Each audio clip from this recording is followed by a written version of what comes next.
Hey everyone. Hi. I'm Clyde Lawrence. I'm Gracie Lawrence. We are from the band Lawrence, and we are here doing an iHeartRadio Ask Us Anything live chat. Thank you to Romeo and Most Requested Live for having us. We're going to be talking all about our new song, Don't Lose Sight. Yeah, and we're going to be talking about it live from our van, Vandy We're literally Newman. in our trusty tour van, Vandy Newman. Follow it on Instagram. Okay. All right, so we're going to get to the questions. First up, Paulie from Queens asks, how do you pronounce your full name with the proper hometown accent? I mean, we're from New York. New York. So maybe like Gracie Lawrence from That's good. the band I'm not Lawrence. good at accents. Clyde Lawrence. There you go. That's pretty good. From Brooklyn. It's like a Marissa Tomei, my cousin Vinny vibe. How's the Chinese food here? All right, Alex from That's Canada. From my cousin Vinny. Alex from Canada asks, if you guys could collaborate with any artist, living or dead, who would it be and why? I'd probably say Stevie Wonder. Yeah. That's Me too, probably. I mean, Paul McCartney. Also, just such a huge fan of Carole King. Maybe Amy Winehouse. And one of our favorite artists is John Bellion, who we have gotten to collaborate with. He produced and co-wrote our whole album, Hotel TV. We've been a big fan of his, so that was definitely a dream collaboration. Yeah, Paul McCartney is a good one. Yeah, he's pretty good. Casey from New York City asks, I like this one. What accessories would come with a Lawrence action figure?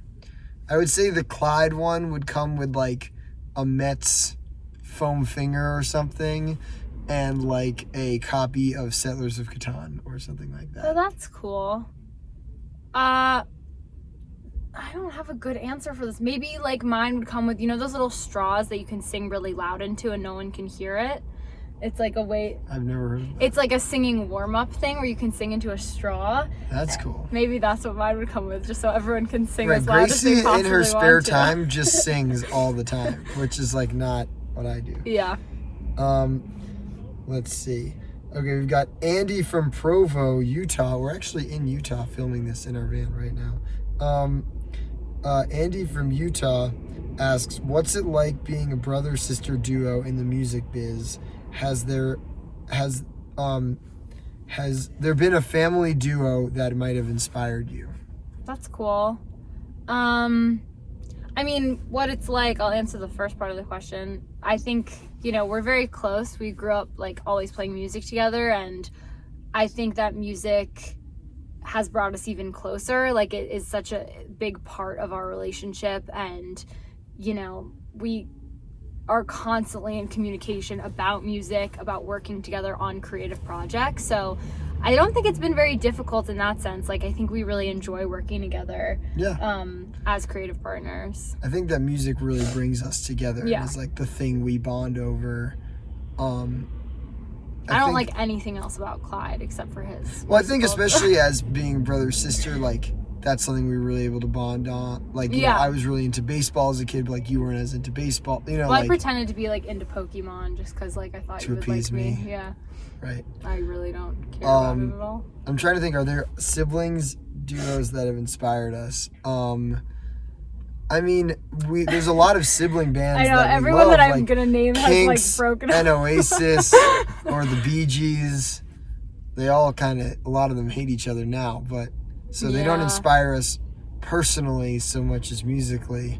I thought the Bee Gees documentary though really showed how much they loved each other as siblings, and that some things went awry in the process. What are some sibling dynamics in pop culture that just? I mean, Billie Eilish and Phineas seem very really close, good example. and when I watched their documentary, awesome. I was like, it seems like their relationship is very similar to ours in some ways, and that they're super close. Yeah, that's a good one. I was trying to think of like Ross and Monica Geller,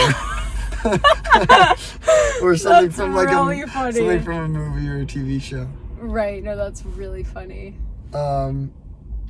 Okay. I'm gonna start saying that. What's the sibling relationship you aspire It's to? very Ross Monica vibe. Nabi from Mexico asked, I would like to know how you came up with Don't Lose Sight. We were in Los Angeles, which we sometimes find ourselves there. We're usually in New York, we're New which is rare Yorkers.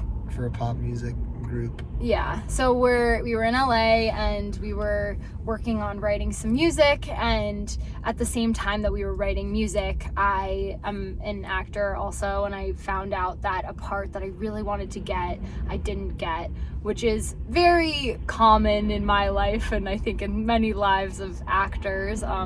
But for some reason, some days it just hits you harder than on other days. Like sometimes you're just like, oh man, I just don't want to do this anymore, and it's just upsetting and it hits you hard, and you know you'll find a way back into it, but it's just really upsetting on those days. And I had one of those days, and at the same time we were set to do some writing that day, and which is rare for us also. Like I think we usually are people that come to writing very organically, and it's rare that we have like a set time that we're gonna get together and write. And we were meeting with someone that day, Jorgen Odegaard, and so when we went to the session, I think I was just like, can we please write about this experience that I'm having? And I expected it maybe to be like a sort of sullen, angry song. And Clyde and Jorgen were putting together You're this... like cooking up this really fun, this high like energy, hot beat.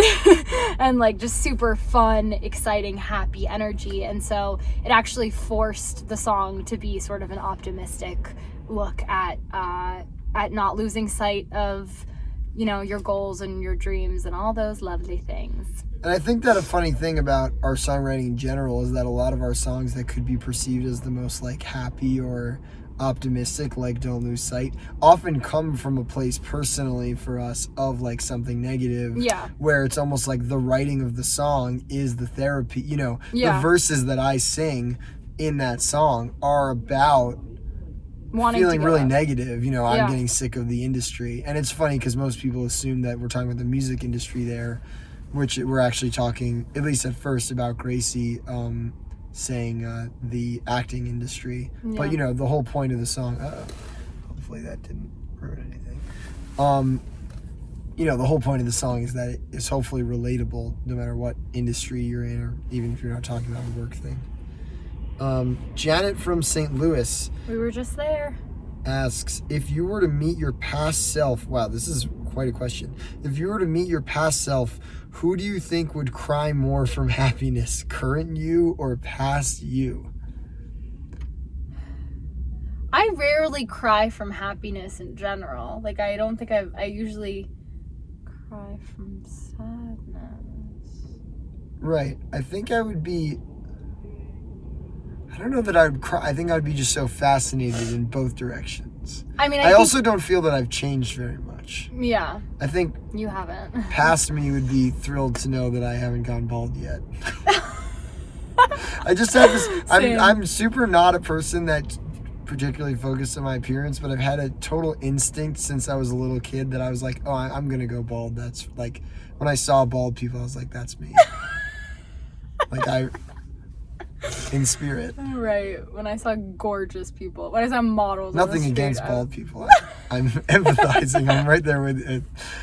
That'll be me. I think that I would really love to spend time now with myself as like a really, really little kid. And kind of like I've seen videos and... You were a very spunky little kid. Yeah, and I think that the trajectory of growing up and maybe womanhood kind of draws, some of the joy. It sucks the life out of you. Sucks the life right out of you. No, I think that there's some innocence lost, which I'm sure is a good thing. But on the other hand, I think there were things about myself as a little kid that I think as a person in their 20s now, I'm looking to reconnect with and be again in a sort of nice full circle way. So maybe I'd cry that way. All right, let's keep rolling through these. We'll do some more rapid fire. Okay. Colleen from Daytona Beach said, can you be mushy for a moment and describe what you love most about your career? Music is the thing I've loved the most for my whole life, and the fact that gets to be my career is such a privilege. I'll say my family. Working with my family. Michelle from Norwalk. If you randomly emptied out your pockets, what do you usually find? I usually can't find my AirPods. I usually wish they were in my pockets. I find like Cliff Bar wrappers if we're on tour, and if we're not on tour, I just find garbage. All right, last question. Beth from Yonkers. Looking back, what fashion trend do you think you should have skipped? I think I've skipped every last one of them. So I'm still waiting to hop on a fashion trend when the iron strikes. I accidentally dyed my hair like very yellow blonde, but it was like yellow. And I don't regret it because it was fun and weird to do, but I don't think it. If you're asking me if I think it was pretty, I would say no. If it was worth it, I'd say sure. That's all the time we have. Then that was all the questions. Thank you so much to iHeart and Romeo and Most Requested Live for having us and for supporting our song Don't Lose Sight. Thanks for all the great questions. We are Lawrence. I'm Clyde. I'm Gracie. Welcome to our van.